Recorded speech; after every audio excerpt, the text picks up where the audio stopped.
Praise lord. దేవునికి స్తోత్రం. ఉదయకాల ప్రార్థన. పరిశుద్ధమైన దేవా స్తోత్రం, స్తోత్రం, స్తోత్రం, స్తోత్రం.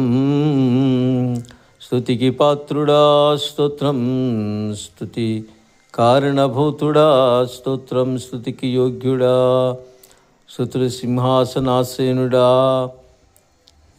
నిన్న నేడు నిరంతరం ఏకరీతిగా ఉన్నవాడా, ఆశ్చర్యకరుడా స్తోత్రం, ఆలోచనకర్త స్తోత్రం, బలమైన దేవా స్తోత్రం, నిత్యుడవగు తండ్రి స్తోత్రం, సమాధానకర్త యగుధిపతి అయిన దేవా స్తోత్రం.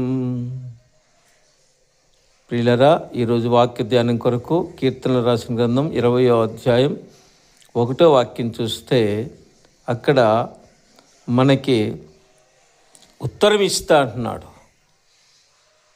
ఆయన మనల్ని ఉద్ధరిస్తా అంటున్నాడు. దేవుడు తన్ను ప్రేమించి తనకు మొరపెట్టే వారి విషయంలో ఈరోజు 2 కార్యాలు చేయటానికి సిద్ధంగా ఉన్నాడు. నీవు చేసే ప్రార్థన ఆలకించి నీకు జవాబిస్తా అంటున్నాడు. రెండోది, నిన్ను ఏ స్థితిలో నువ్వు పడిపోయావో లేవనెత్తి అక్కడ నిన్ను దీవిస్తా అంటున్నాడు. విశ్వాసంతో ఈ మాటలు స్వీకరించండి. ఈ ప్రార్థనలో ఏకీభవించి ఈ 2 విషయాల్ని మీరు దేవుని చేత పొందుకొని మనందరం కూడా ఆయన ఇచ్చి దీవెన ఆశీర్వాదాలను అనుభవిస్తూ ఆయన స్తుతించుదుము గాక. ఆమెన్.